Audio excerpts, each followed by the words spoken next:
Hey guys, my name is Kendrick and welcome to ENFP Female. Today I get to interview Monica. So Monica, welcome. Hello. Thanks for having me. For sure. Yeah. So it's super cool that I get a chance to finally talk to you because, we've both been in the class for so long and we've never actually crossed paths ever, I know. And we Yeah, know, it's funny. Like I kind of feel like I've gotten to know you just from your posts and I mean, obviously some of your videos and things, but yeah, now it's like, hey.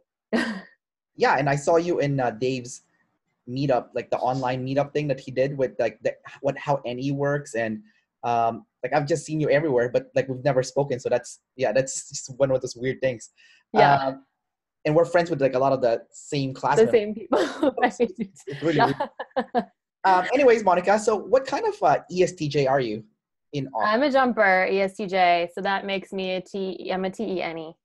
TeNe. And what's the rest of your animal stack and sexual? So yeah, right. So I'm FM, TeNe, play, blast, consume. Like, all right. And what did you think and how did you feel when you got your type back? Yeah, I was like, okay, it wasn't really a surprise. Actually, when I first heard about objective personalities, because a friend of mine was in the class and she and I talked personality types and things like that a lot. And I had been like, for me, it was always this thing about, am I ENTJ or my ENFP? Like, I can't, I feel like I have the fun spontaneity and like some of the humor of an ENFP, but, I definitely have the ENTJ, like, let's get this done when it needs to get done. Right. And so she said to me, I think I have like the answer for you, which is these jumper types that she had been learning about. And she goes, I think you're a jumper. You're probably TeNe. Right. And that was like the first, she actually had said that way early on. And then of course, I was like, maybe I'm this, maybe I'm that. And they tell everybody they're typed upside down. And I'm like, oh my gosh, maybe I'm sensory. I've never tested sensory, but maybe I'm that, or it's just, so you try on then all the hats after that. And, but ultimately, it wasn't like a huge surprise. There were some things that I've questioned and since I've been typed, it was like almost a year. It's over a year now. There were some things I questioned. I had similar questions that you had about your type. But now I'm pretty much like, I keep coming back to it. It's like, it's the only thing that really makes sense. So TE, haha. Gotcha. And so before you thought you were an ENTJ, right? And then you thought you were an ENFP. Yeah, I mean, like, I could never really fully settle on ENTJ versus ENFP. Right. And I definitely spent time thinking I was an INFJ like everybody else and, like other things. But yeah, mostly was just like kind of around this ENTJ, ENFP area. Speaking of ESTJ, you kind of look similar to Judge Judy, like if she was younger. It's the hair. I don't know, like maybe the face shape, but I like that's the first thing, like when I saw your picture, I was like, like if Judge Judy was like a lot younger, I think she's pretty awesome. So that's cool. Yeah. I mean, from what I know of her, I don't know that there's some crazy news story about her now that makes her not awesome. But oh, really? I didn't even know that. But she's definitely like safer control though, like from what I can tell. Yeah. You have because you're TeNe, you're a tribe person, but you also seek freedom, right? So it's kind of like it's one of those interesting things. So let's start with that. So as a TeNe, you're not the traditional ESTJ. You're not the person that is trying to control the tribe essentially, or be controlling in general. You're kind of a freedom-seeking kind of person. Yeah. Let's talk about that first. So, did you have any examples in your life where you were kind of like scattered brain, or maybe freedom-seeking? Follow me around for a day. Yeah. What's interesting is I think my NE is. For me, it's like, so I have, it's the play, so it's TeNe, and then there's blast. So then NE takes a back seat, and then there's the TESI. Right. So for me, it's not as like crazy and haphazard as it is for some people, I think. I know how to rein it in. I know how to put it away when it's time to get to work, especially when I'm working with the tribe. Okay. Because for me, it's like, all right, guys, like... ideas, great, okay, but like we've got something, to get done here. Back to the TE. So I think, I will see it in my everyday life. Oh my gosh, changing plans. I have so many different interests. it's like this sort of jack of all trades thing where I'm like, I'm this multi-potentialite. What am I going to do with my life? Like all of that, you relate to that, I'm sure. Right. Yes, I do. Yeah. So, yeah, I see it in the, all of the different kinds of curiosities I have. And in school, oh my gosh, when I was a kid, I used to come home from school crying all the time because I was so bored. I hated school because I was so bored. There was a social aspect that I enjoyed, but I was so bored out of my mind, and I hated busy work. It made me so angry that the tribe could control me with this busy work. And I'm like, what's the point? It doesn't make sense. And I would be in tears over it. I hated it so much. So that's a little bit of my, I mean, I don't know how much you want to hear about it, but yeah, I know. That's so interesting that you like that being so bored made you cry. That's I never heard anyone say that before. So oh my gosh. That's very interesting. My parents were like, what do we do with this child? Yeah. But yeah, it's also masculine for me. So it's like, it doesn't leave me alone. Yeah, let's talk about that. So you have double masculine play, right? So I know. Yeah, double masculine, extroverted saviors. Yeah, because we're kind of opposite, right? Like I have double feminine play and I have double masculine internal world, right? So how does that work for you, having that double masculine play? Like what does that look like, or how does that feel? Or yeah, I wanted to ask you the same thing, but sure, after. What does it look like? It looks like when I got my type back, I'm like, of course I would be this extreme kind of personality because I see a lot of extremes in my life. It's for me, like balance. I used to be like, balance. Oh my gosh, balance is overrated, blah, blah, blah, blah, blah. Now I see it as like the key to the answer of everything for me, Right. is finding that balance because I go from like this outer world that's very almost like yang energy, this masculine, and then back into this feminine inner world. And they're pretty strong swings if I don't, especially if I'm not in a healthy place, or in a less mature person, or like when I was 12 or whatever, like I can see it more clearly. But yeah, like those, it's for me, it just shows up in extremes. It's like if I'm done with this thing, then I'm going way over here. And I need, that's my tendency is to just like take these big, like, well then I'm way over on this side. So to find that space in between is harder for me, it seems, than other people. What about when you're like, playing with people or interacting with people? Like, are you very shovey or pushy or quite aggressive with that play? Like, what is that like? Yeah, I'm just thinking of like my closer friends would be like, yeah. I don't necessarily just like go into a new situation being like that. Yeah. But I think, I am like, I like banter and teasing and things, like that's just how I have fun. My sister used to tell me years ago, she used to say, you're so funny. You're like the funniest person I know, but you're only funny when you're making fun of people, which is, not something I engage in as much now that I'm like older and more mature. Yeah. But yeah, like just kind of that sort of thing is I'm inclined to that by my personality. I see. No, I think I get exactly what you're talking about now, because I'm just thinking about like some of my friends that might have, double masculine play. Mm-hmm. And they're quite like when they joke to you, there's almost like I wouldn't say it's offensive, but it's almost there's like a sliver of like it's almost offensive, but it's not offensive, but it's like it's quite aggressive, like the way they banter with you.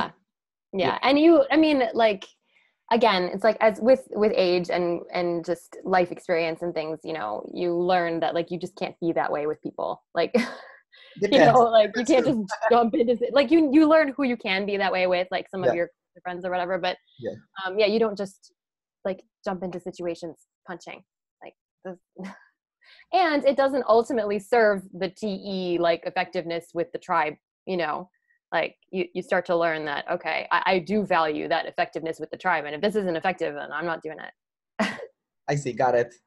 Now when you go to that other swing, you're double feminine. So inside you, do you feel very like feminine, very girly, like very like, or like very tender, very easily moved? Yeah. And it's funny because I know that I don't know my own strength. I don't know my own, how I can come across and how intense I can be. I know it, like, you know, but I don't internally really feel that way. Right. And so, yeah, there is definitely that inner, you know, kind of like the little girl kind of thing that I think only the people really close to me really do see. And really like understand that there is like a fragile side of me, or like a sensitive side of me, or, you know, but then they know that it's there. Right. But yeah, it's not the thing that you see on the surface. When you're by yourself, you're just hanging out by yourself. Mm-hmm. Like, what do you like when you're by yourself? That's such an interesting question for like a question, but that is an interesting question. I will say that, like, as far as like getting things done, if I have somebody else even in the room doing something else, if they just show up and there's a presence of another human, my energy level picks up, and all of a sudden I'm like, okay, let's clean the kitchen, let's do this, but if I'm all on my own, like right. nobody's home, yes, I'm probably like sitting in front of my laptop, like reading stuff or like doing my hobby consume. I see. Yeah. Got it. Or some kind of, you know, like, yeah, reading a book or doing some sort of like personal development work or some kind of hobby-ish thing. But like, yeah, I mean, that's a really interesting question. Do you like hanging out by yourself, or do you prefer to hang out with people, or to have someone's presence in the same room as you? Yeah, I like company, but I don't like small talk about feelings. Okay. AKA, you know, like feminine FE and stuff, it can be really hard for me. I have one of my best friends is feminine FE, so it's not like I you know, I can't stand that, but that function or something. But there are like definitely, I probably in my extremes, I look at some people and I'm like, it's just hard for me to be around certain people that just really like there's like a feeling of like having the energy taken away from me. And so, yeah, I mean, if I'm totally, yeah, that's such a, if I was by myself, I love, I prefer the company of people, but as long as it doesn't demand like my demons of me, I guess, which is pretty obvious answer, right? My husband is, very, I like being alone together with him. So, you know, like we could both be sitting there with our laptops doing separate things, you know, in the living room. And that's a fun thing for me to just like have his presence. Right.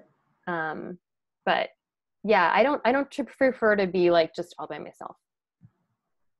So you were talking about people that drains your energy. What kind of people would you would feel like would be draining to your energy? There are definitely just certain types, like just certain things where I'm like, I just don't get this. It's you're just laughing. Don't you? Yeah, you know. Certain like very conventional, like we just have always done it this way, and like there are things like that drain me, like a lot of like traditions just because, conventions just because, parades, holidays, like these kinds of things where I'm like, why are we doing this? And just like, oh, well, we always do this, you know, just kind of like that whole thing where I'm just kind of like, just like kind of like, oh, how are you? And how, you know, just like I'm just like, like, I don't know. And do you have like an hour to really talk about this? Or like, no, you don't. So why are you asking me? Yeah. I mean, so that's like I guess that's a few things that can really start to make me be like, okay, I need space, you know?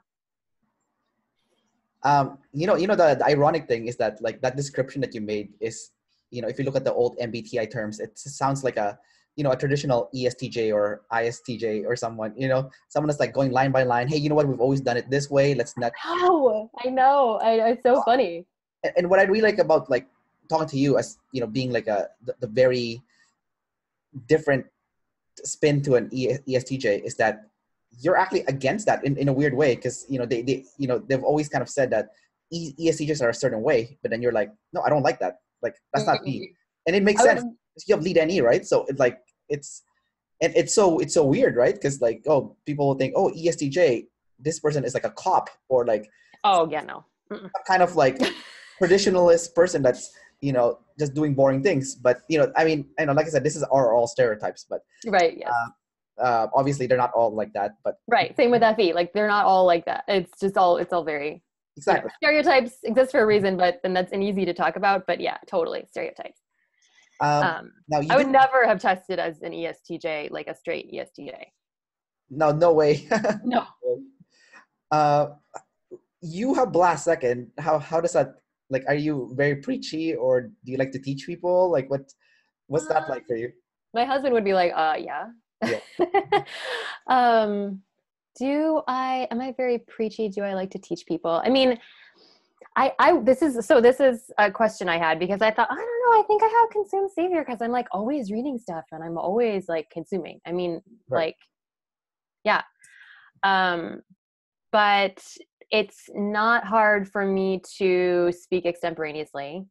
I can just riff on things and improv, and that's also like in anything though. So, yeah, I've been thinking about this idea of feeling obligated to your saviors, like, do I feel obligated to blast, versus consume?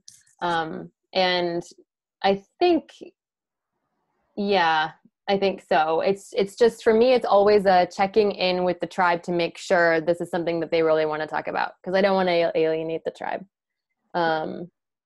So I'm not just going to be like blasty, like, hey, let me tell you about this thing that I like, or, whatever. Like, no, I'm not going to be that person.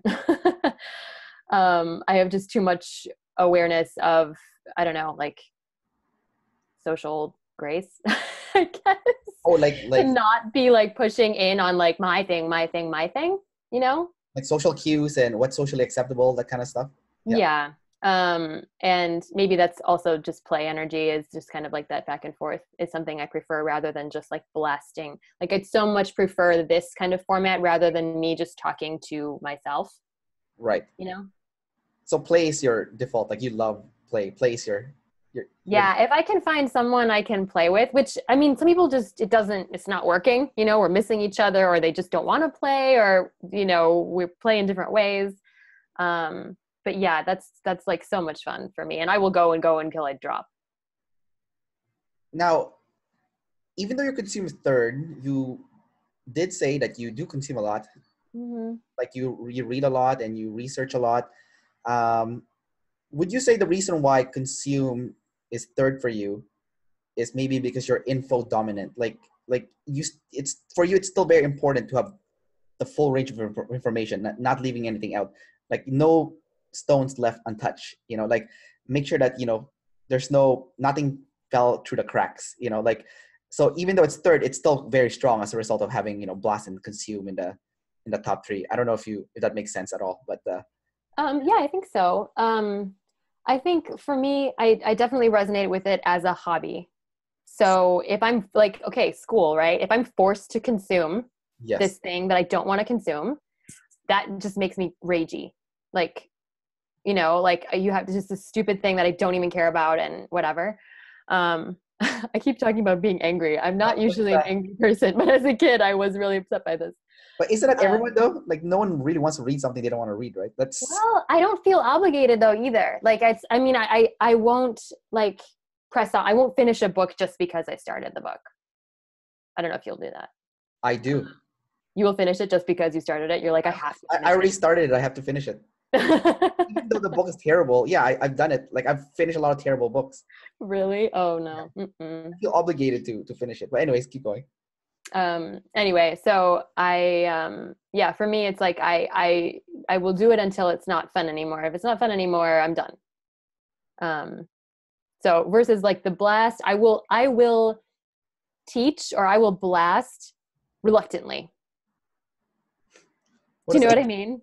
Well, can you elaborate? So I'll be like, I have to explain this. I don't want to explain this, but I feel like I have to explain. I have to explain myself. I explain to my husband. I have to, demonstrate or show or teach or whatever. Versus with consume, I'm not like, oh, I feel like I have to. Unless, again, there's a tribe element where, like, for the sake of the tribe, I have to do this. It's like, this is really strong TE here. But otherwise, in general, I'm like, oh my gosh, required reading in school. Like, I can't tell you how many books I didn't read that you were supposed to. And I just, I need my way through it. Yeah, that sounds about familiar. Yes, it does. So, what about your sleep last? So does that mean you have issues processing your feelings, your thoughts? Because it's double feminine and it's I mean, that's what it means. Well, I know that's what it means, but like for you, I mean, because I have double masculine internal world, right? So right. So mine, like when I got my audio back, they actually said I can use it pretty well. So like even it's fourth, just because it's double masculine probably. Sure. Life experience, obviously. So what about you? How do you feel about that? Like, well, one thing I learned was that I thought I was doing sleep, but I was actually just blasting. So like journaling. Oh, I journal, like, oh, that's like sleep energy, right? Not if you don't go back and consume the things you've actually read and like put pieces together and like process it, which I never like. I mean, I take photos and don't look at the photo when I'm like, I just take the photo, put it away. I write and I put it away. And I write papers in school and I don't read it all at the end and to make sure that it's all perfect before I just keep going. And the reason I think is because, you have to face that then. Like you have to go, okay, and this is where for me, where perfectionism comes in, because I know that if I read it back again, I know it's not going to be perfect and it's going to there's this, need to be a certain way. And if I look back at that photo or my writing or, my paper or whatever, and it's not perfect, then I have to go back and like fix it and, and I don't have time to do that. So, and I don't want to do that. So I'm just going to move on. I did not realize how much of like a forward blasting, I don't mean blasting like that kind of blast, but like a forward moving force I am or can be until like, you see the whole spectrum of people. Yeah. And just like talking to Shannon about that, I was like, I don't, did you guys really look at me and go, well, she's not Tony Robbins? And she's like, yeah. They said you are Tony Robbins, kind of like, not really. I mean, yeah, like she's like, you have to see like the whole range of everybody. And she's like, you have a lot of energy comparatively. Even though I don't see it. But also I'm like, okay, this you see it because like this is a play kind of situation. Exactly. And this is something that we both know about, and so we can play with this conversation versus like, what I experience for me in my inner world is feminine and is demon and is like, I don't know, not so forward charging, I guess. I guess inside you don't feel that way, but only because you're not seeing yourself. Essentially, you're like it's also almost autopilot, right? So yeah.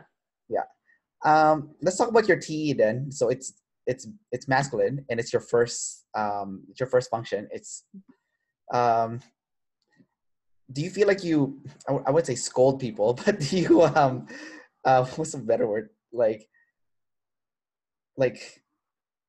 enforce like the tribe, what works for the tribe? Like do you enforce, because that's what they said, right? Like someone that has masculine, let's say TE or FE, Mm-hmm. like you've almost enforced, like with FE you're enforcing tribe values, so with TE you're kind of enforcing what works for the tribe. So do you feel like you do that? Like let's say you're talking to a colleague and the colleague is trying to give you an idea, you're like, well, this idea I know works for everyone, so we're gonna stick to this. And it's very like, this you have no choice, you have to take this, right? This is what we're gonna do. So interestingly, so I've been an entrepreneur now for like pretty much my whole adult life. Oh yeah. What kind of business do you have, by the way? Well, right now I'm a life coach. Oh, nice. And before that, and I still do image consulting. So I was an image consultant, and I still do that. And before that, I was involved in my husband's various businesses, graphic design, all kinds, jack of all trades. Let's do all the anythings. Yes. And then before that, I was a wedding planner. So just like all kinds of things. Right. But point is, like, I just have always been in business for myself. Yes.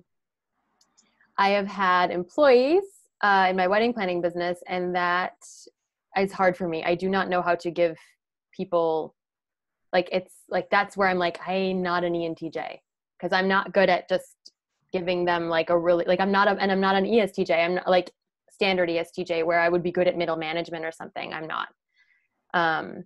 But as far as, that TE of like, making, enforcing that whatever works for everybody.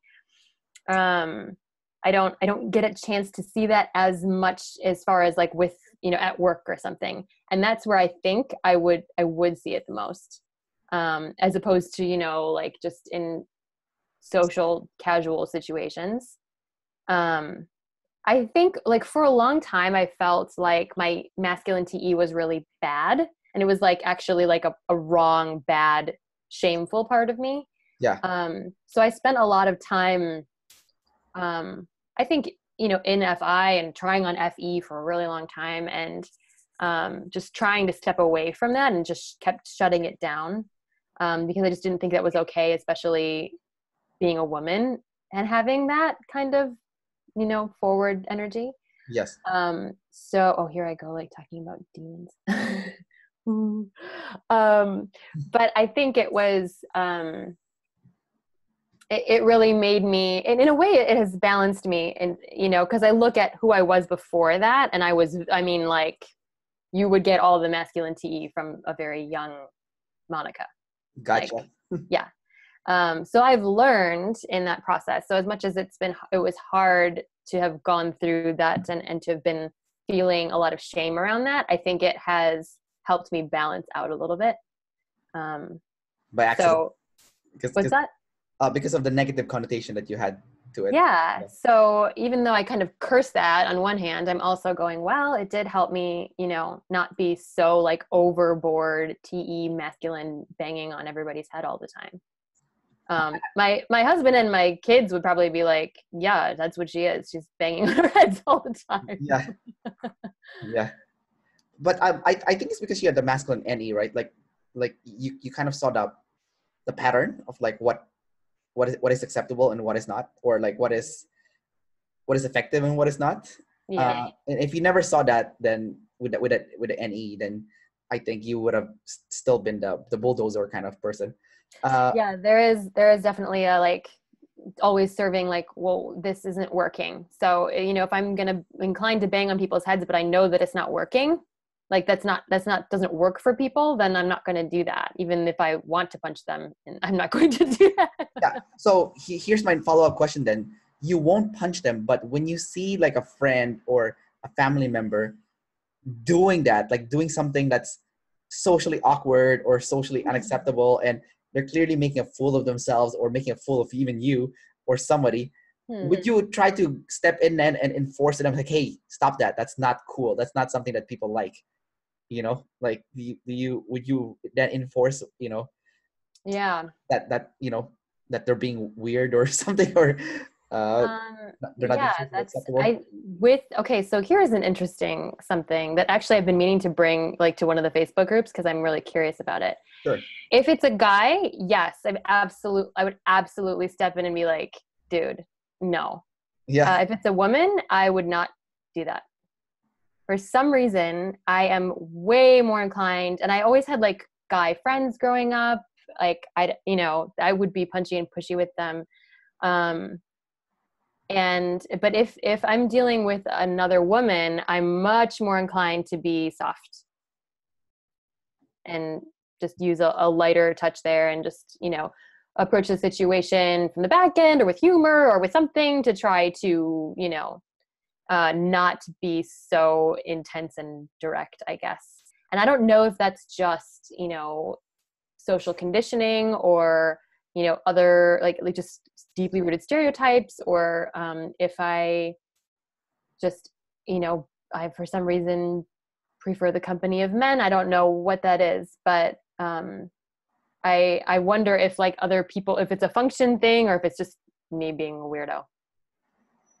I did notice that, like, I have friends who clearly, like female friends that clearly have masculine, FE or TE, Mm-hmm. and all their friends are guys. Like they can't make female friends, or if they do make female friends, they scare them away pretty quickly. And it's because they're so maybe they're too direct or they're too aggressive. Like I had a female friend who I met in college, and she went to she was telling me a story about her and another girl in one of the classes that they were taking, and the girl was telling her that she wants to go to this. I live in Vancouver, Canada, and so they want to go to the most popular university here in Vancouver. So my friends started questioning her, right? It's like, why do you want to go there? Like, and she's like, I don't know. It's like, I was like, well, you need to know. Like, is it? And then she's like, I was like, I don't know. And then she knows that the person is probably just going there because she's following the crowd. You go to that school, there's prestige that comes with it. But truthfully, she doesn't know what she wants to major in, blah, blah. Yeah. So she was so aggressive with like trying to find the right answer. The person obviously got annoyed at her and stopped talking to her completely, right? So I think deep down inside, you guys know this. This is what's gonna happen, right? Like you definitely want to ask those kind of questions, but like it's you're gonna burn bridges here, because right. And and the thing is, I shouldn't assume that like that won't happen, that couldn't happen or wouldn't happen with a guy, but I don't know. I for some reason feel a lot more comfortable like pushing pushing back on a guy. Like, well, what? Like, why are you doing that? What? Like, it just that sort of line of questioning. My girlfriends, and it's I don't have like a gaggle of girlfriends. I've always had like, here are my like 3 girlfriends or whatever, or my 1 or my Yeah. And they would all say, I am the friend that will tell you if your butt really does look big in that dress or whatever. You know what I mean? Like they're like, oh, and they like appreciate that about me, but that's like, I'm like that friend for them. Like if they really want honesty, they can talk to me, and I'm not rude. But I will be honest. Yeah. Like you're just direct. You're not. There's no BS. Like I do think there's a difference, and I think a lot of times it's conflated, the difference between direct and rude. Right. And I can see why it can get mixed up, but it doesn't have to be. You don't have to be rude or mean or aggressive in being just straightforward. You know what? I think it's because your sleep, your SF, it's double feminine, right? So I think you get it, like, like you get it. That's like interesting. Like you're talking to a woman, and you want to talk in their language, which is more feminine.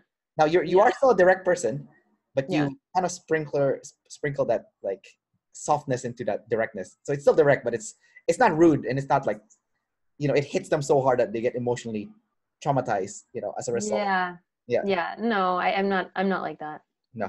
I'm with you. Now you have feminine SI, right? So it's kind of weird because ESTJs are known to be like very good with SI, but then you have feminine SI, right? And your SI is like, so far, like from what I've seen, it's like, it's kind of crazy, right? Like it's kind of all over the place, kind of like, so let's talk about that, because even like there was something that you said to me earlier that what was it? There was something you said to me earlier, but anyways, I forgot now. So let's just go with this question. Okay. So what kind of trouble have you gotten into? Feminine SI, and it's a demon, and sure. What kind of trouble have I gotten into? Okay, well, first of all, I'm going to have to say, here you're going to ask me and put me on the spot and be like, what kind of trouble have you gotten into? And I have to remember, when you did that interview with Katie, who's, is it Katie Toby? Is that her name? Yes, she's She's like, I can watch the same series over and over. I don't remember, like, I don't remember how the series went down. I can watch, and I'm the same movies. I'm like, yeah, me too. Like, but for her, it's a savior though. So yours is like a demon, right? So I know. And I'm like, I can totally do that. Like the feminine sensory and the demon and whatever. What's interesting is I am known to be able to remember people's names really well. Yeah. And there's certain things that like details I remember about people that I recall really easily. I don't know why, but like for some reason that's, I don't know, it's just maybe just a weird me thing. But yeah. As far as SI, it's definitely like, I have this theory that demons are anything where you're like, where you would start a sentence with, okay, that's it. We're gonna, whatever, or I need to fill in the blank, right? Like where I'm like, okay, that's it. I've had enough with the tribe. I need to figure out what I care about and what like it's like FI. Or like, okay, that's it. We're going to get this house organized because it is a mess or whatever, and I definitely have that like SI where I will like kind of, it comes in a swing or in like a hobby kind of like, oh, this will be fun to organize this thing. Do I maintain it? No. I mean, my solution for organizing is getting rid of stuff. Okay. So you're a minimalist then, or? I am an aspiring minimalist. I'm not a minimalist, but there are people, I mean, right. It's all relative because people come into my house and they're like, are you moving? And then there are people who like, are obviously way more minimalist than I would ever be. Gotcha. But I find it easier. I don't like having lots of stuff. I don't like organizing lots of stuff. And so if I'm like, if the choice is like, I have to either organize or not have the stuff, then I will just get rid of the stuff. But your house is not messy, right? Like you're not a messy person, are you? I would not say I'm messy, but I'm forgetful in that like I'm working on this thing. Oh, the phone rings. I'm over here. Oh, like you can see the trail of where I was and what I was doing. You know what I mean? Yes. Okay. I see. Yeah. So like I'll come back and be like, oh, that's right. I was like in the middle of this project and then this happened and then this happened and this happened. And so then there's like kind of a mess behind me. Yes. Yes. I know exactly what you're talking about. Okay. So, but I wouldn't say that. And it's funny, like if I'm in a hotel room all by myself, yeah, there's probably going to be stuff everywhere.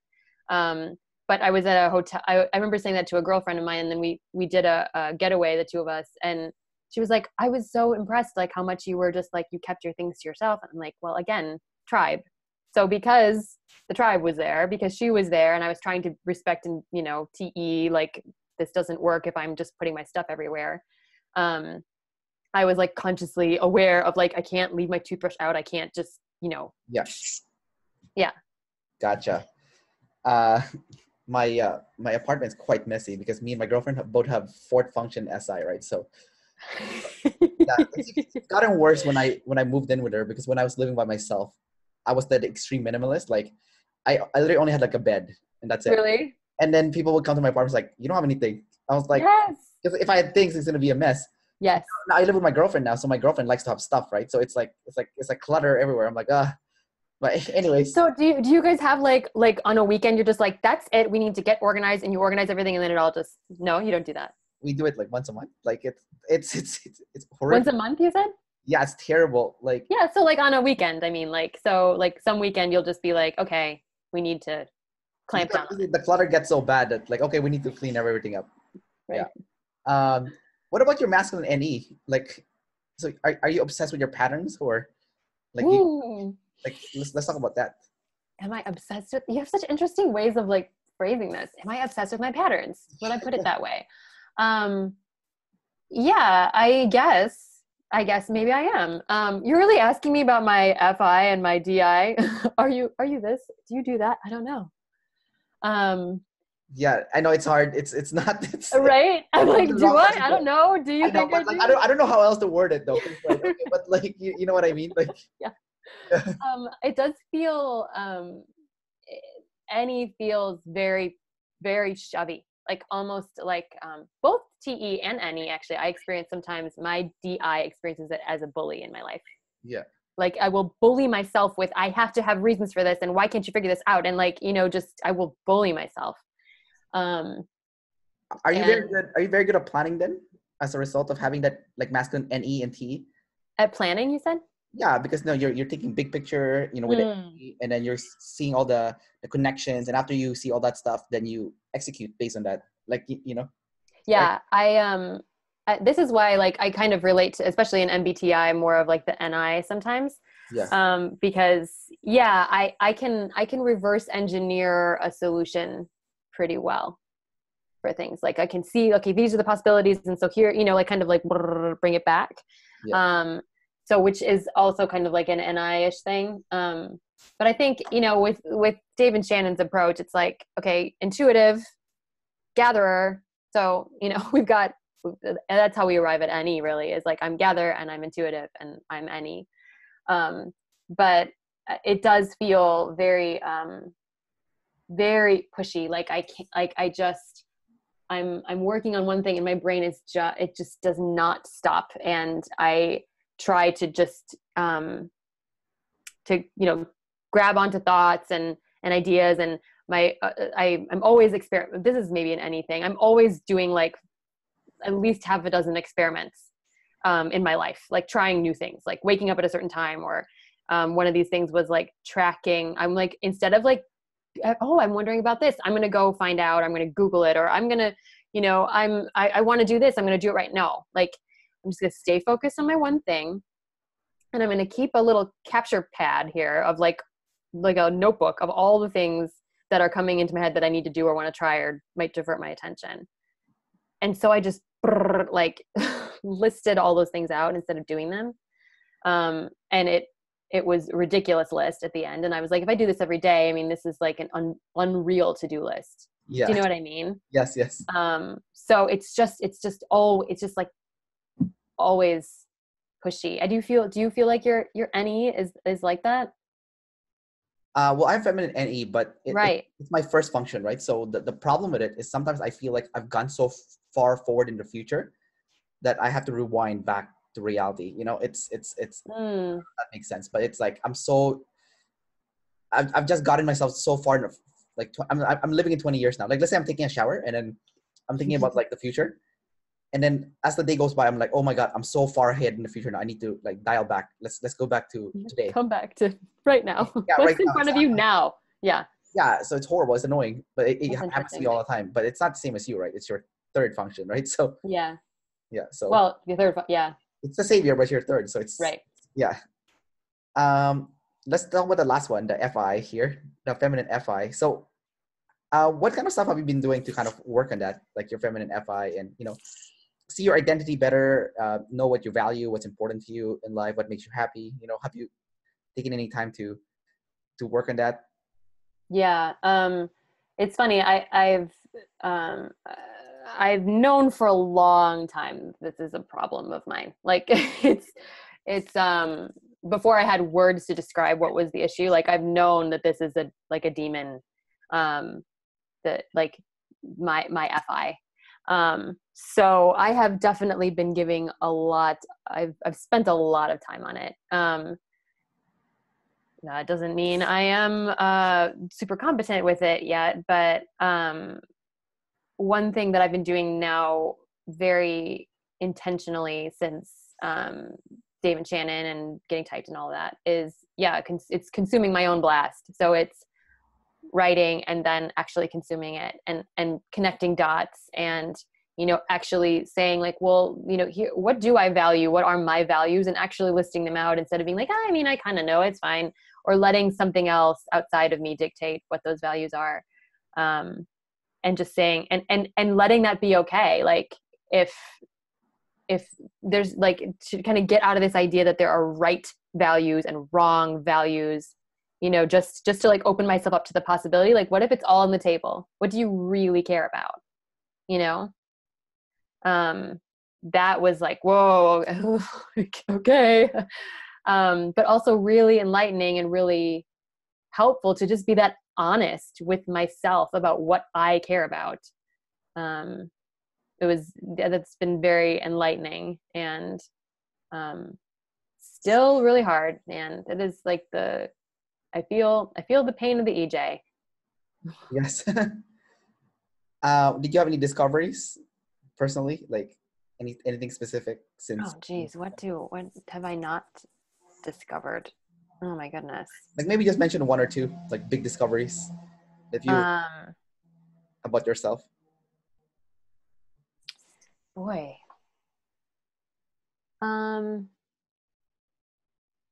Like, I mean, there's just like so much in seeing and watching my thoughts go by and seeing like how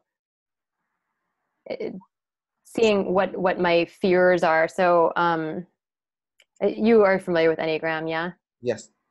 So I have identified as counterphobic 6, which has shown me between that and looking at my FI and going like, oh, wow, I have fears I didn't realize I had.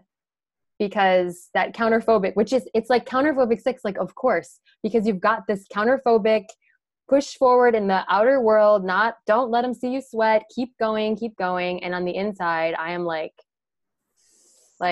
you know what I mean? It really like speaks to this dichotomy, I guess. Yes.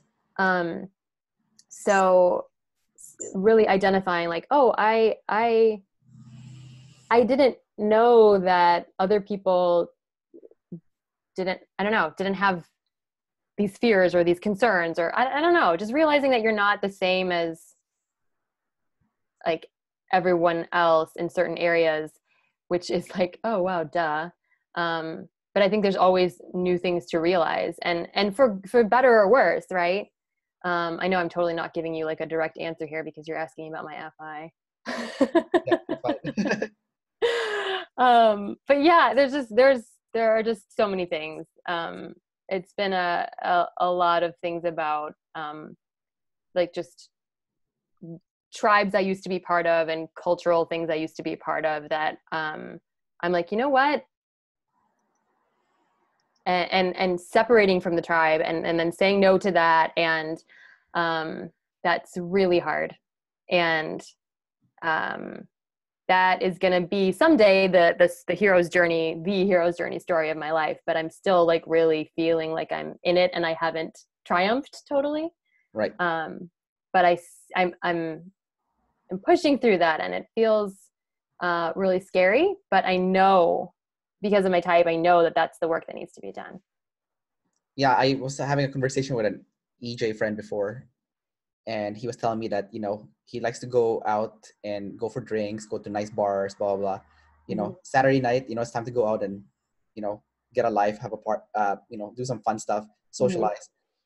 And while he was telling me all that, I'm like, that sounds horrible. I would never like to do any of that stuff. And he's like, are you kidding me? Like, that's what people do on like Friday nights and Saturday nights. Oh, that's what people do. Oh, okay. Yeah.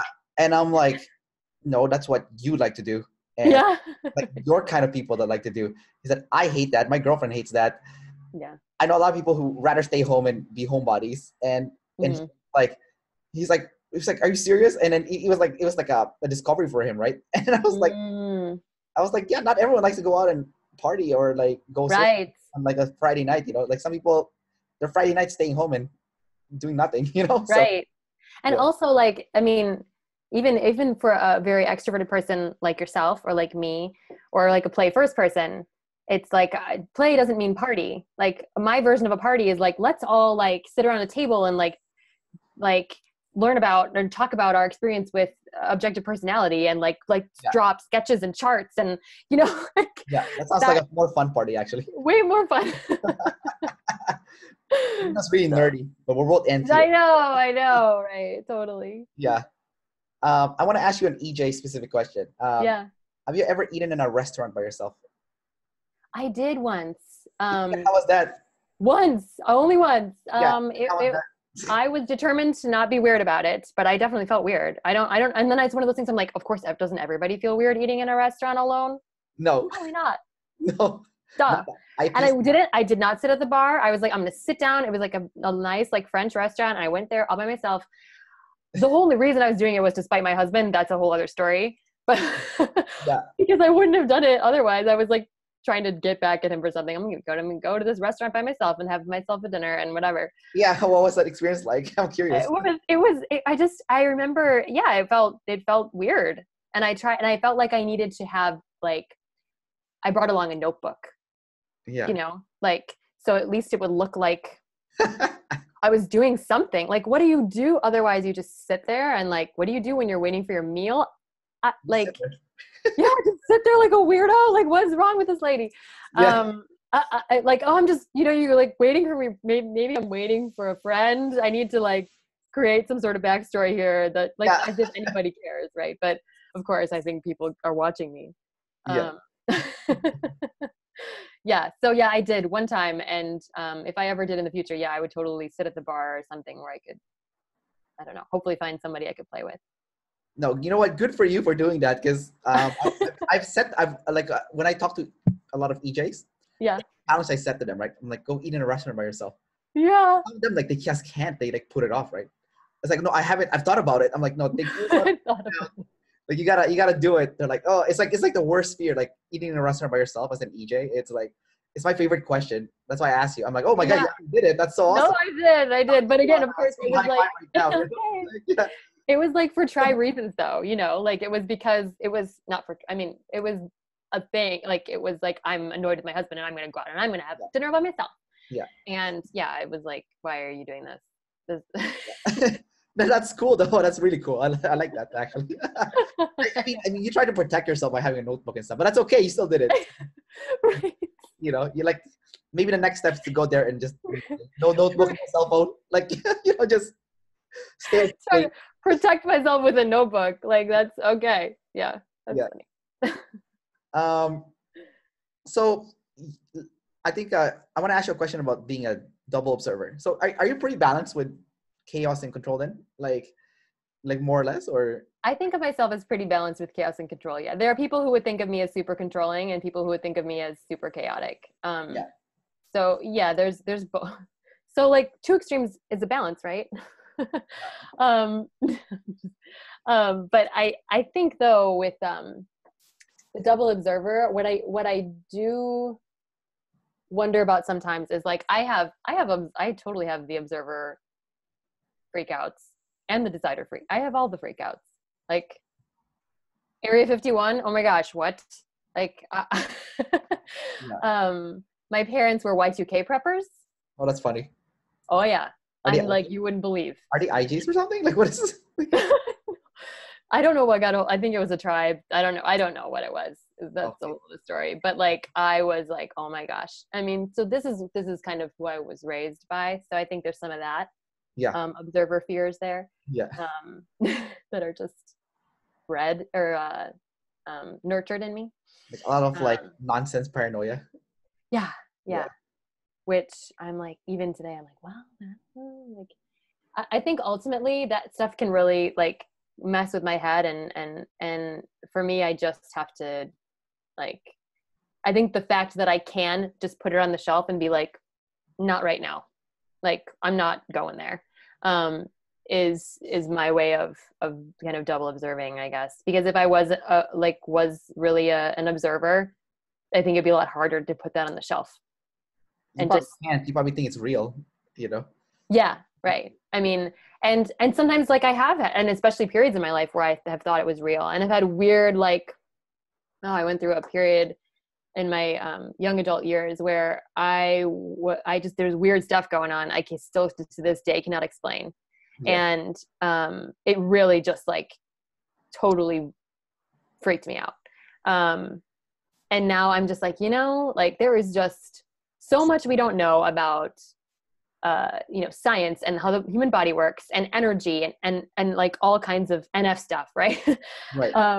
Where I'm like, who knows what all that was. And it's okay to not know, which is also hard for a TE to say. Yeah.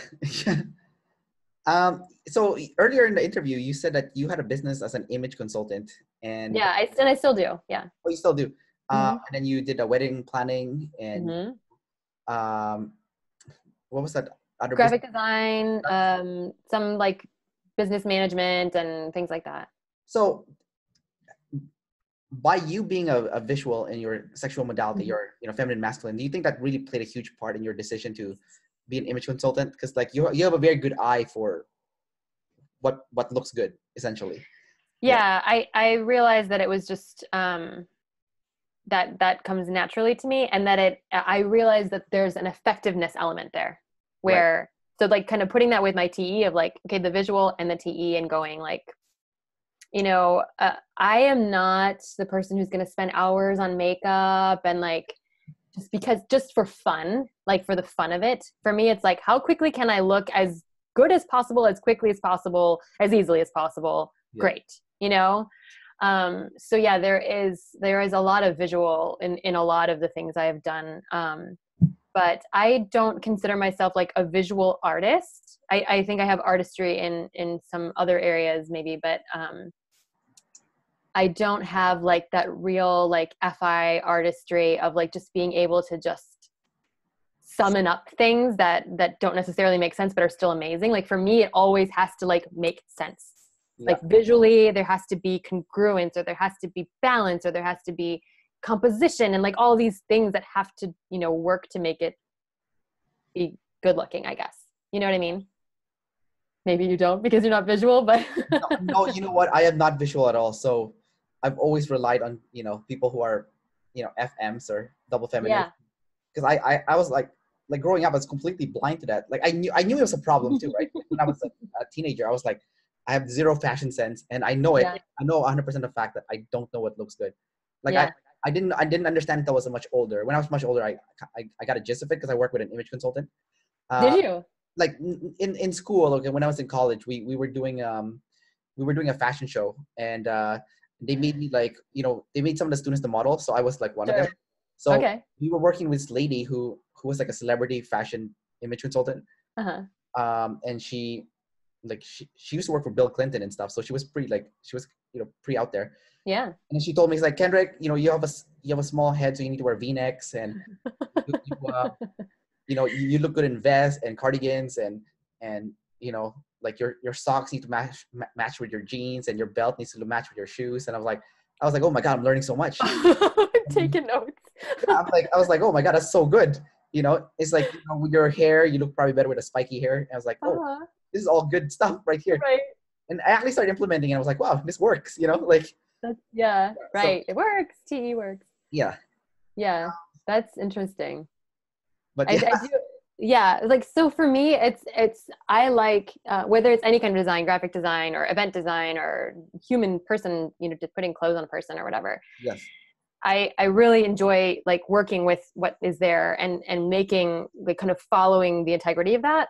So instead of like trying to make something into something different or something that it's not, or creating like an intentional juxtaposition of two things that are very different and being like kind of clever with that, I like to just follow the cues that are there. So that's sort of my philosophy with any kind of design, is just I want to visually like kind of see things through to like what is expected based on the lines and the colors and things that are already there.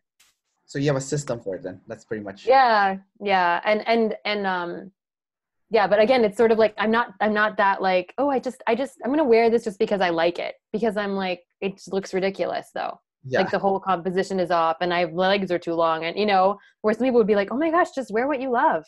Yeah. I'm like, no. There are lots of things I really like that I will not wear because it looks weird to me. Yeah, that makes sense. So we're wrapping up the interview pretty soon. Do you have any questions for me about, functions that, we have the same functions, but it's different in a sense that, the sexual modalities are different. Like I'm auditory, for example, or, mm-hmm. I am masculine inside, feminine on the play, Yes. So do you have any questions about any of that stuff, or?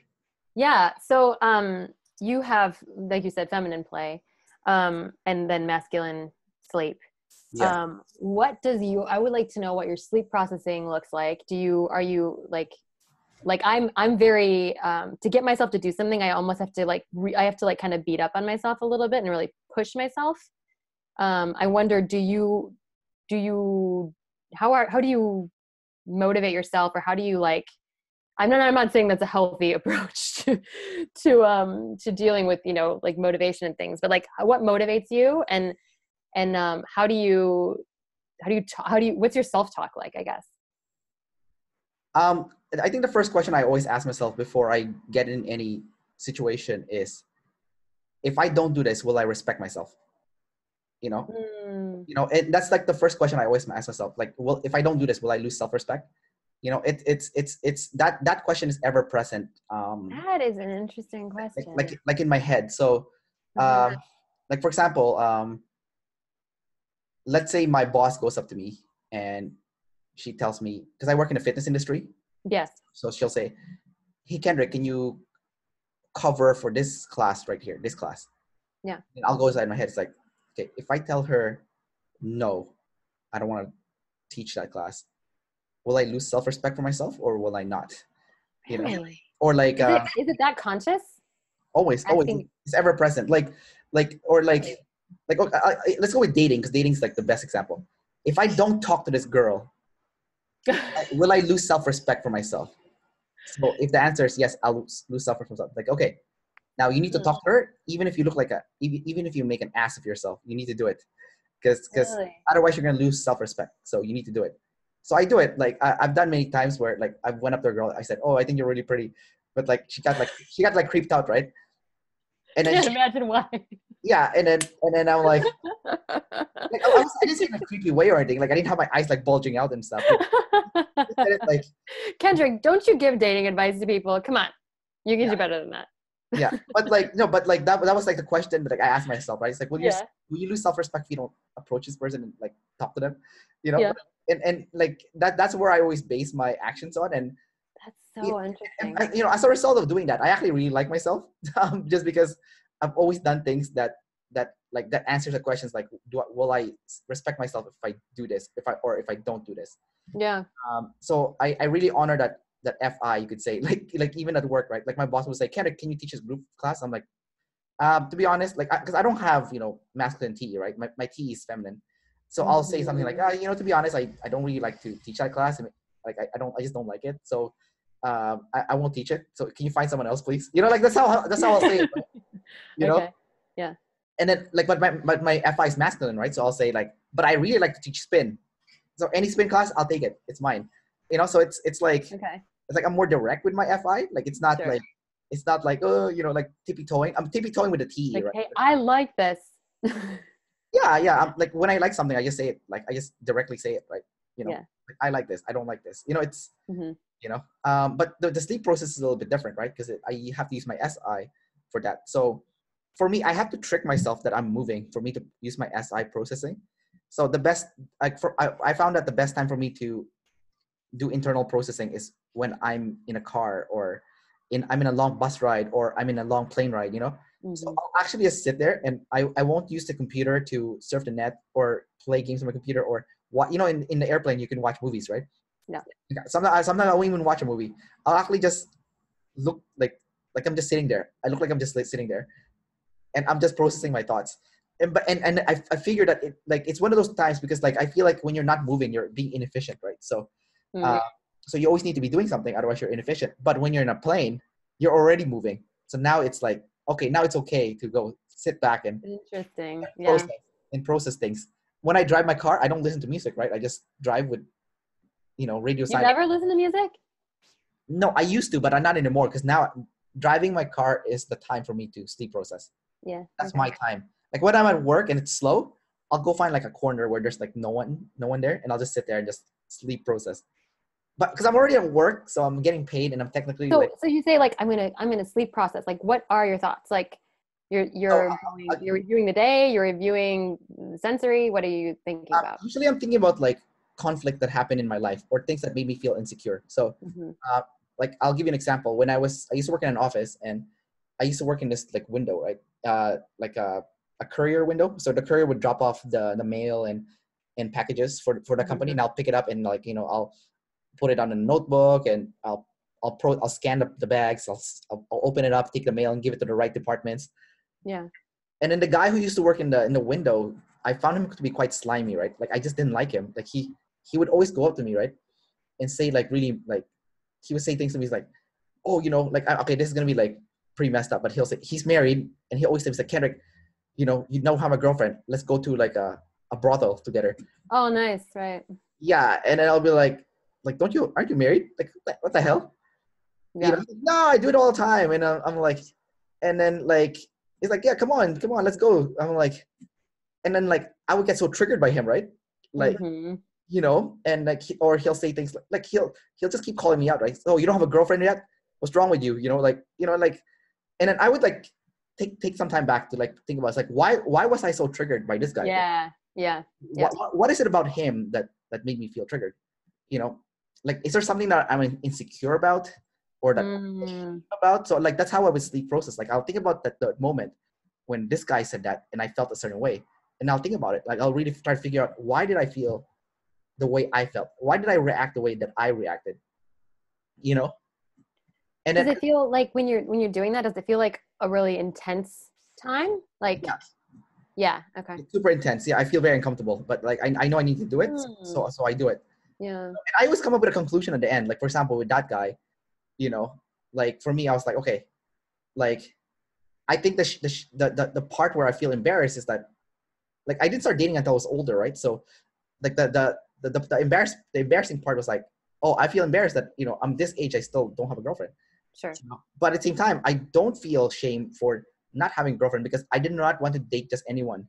Like, you know, I've had girls that like me, but I didn't like them back, so I didn't want to date them. So I wasn't just gonna date anybody just because I was like, I was single, you know. Like, I wanted to make sure I actually liked the person. So but like, in his head, he's like, yeah, anything goes, who cares, you know. Like, I was like, no, what the hell, like, what's wrong with you? Like, that's in my head, right? So that's like an example of how I would do like a sleep process. And even though it's like, it's my demon's fourth, as long as like I'm in a moving vehicle or I'm already at work, that's interesting, then I can use it. Now, if it's my day off, I can't use it. Like, it has to be like when I'm in motion, because then I feel like I'm being productive. So what does your day off look like then? My day off, so right now my day offs are terrible because I'm picking up so many shifts. But when I do, when a few months ago, when I had my day off exactly how I wanted it, I had one day to myself where I just did things for myself, and one day I spent with my girlfriend. The day I spent for myself, I just do things that I like for me, just for me. So, things that I like working. I'm a workaholic, so I'll work on my passion projects. I have a travel blog, so I work on my travel blog. I write articles too, so I think that's one of the best ways for me to sleep process, actually, is by writing travel articles. Like reflecting back on like your experience traveling, and then exactly. So I write about it.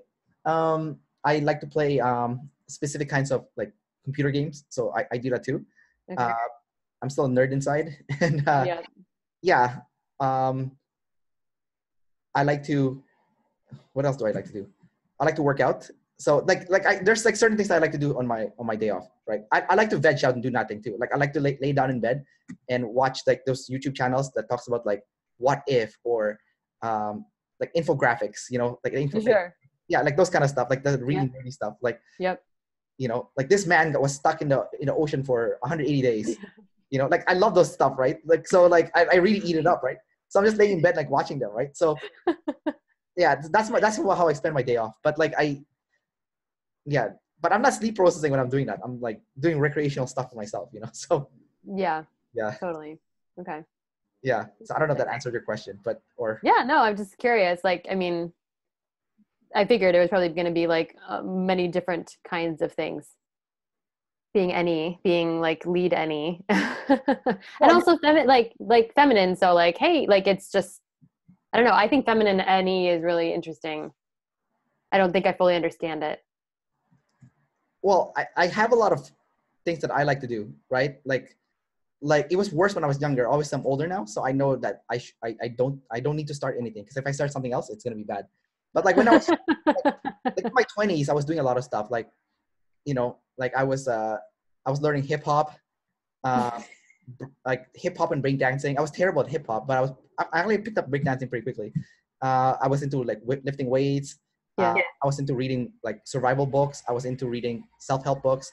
I was into what was I doing? Oh, I was partying a lot too. So like I was going to like clubs every day. Like, really? Yeah, just like for a small portion of my life. Like just there was like a 6-month period where I went clubbing almost every day. And But I went there not because I actually had fun. I hated it, actually. I was there because I felt like social anxiety, like talking to strangers and stuff. And like, you know, when you go clubbing, it's very SF, right? There's no logic in there. So I think I wanted to train my SF because I was too logical.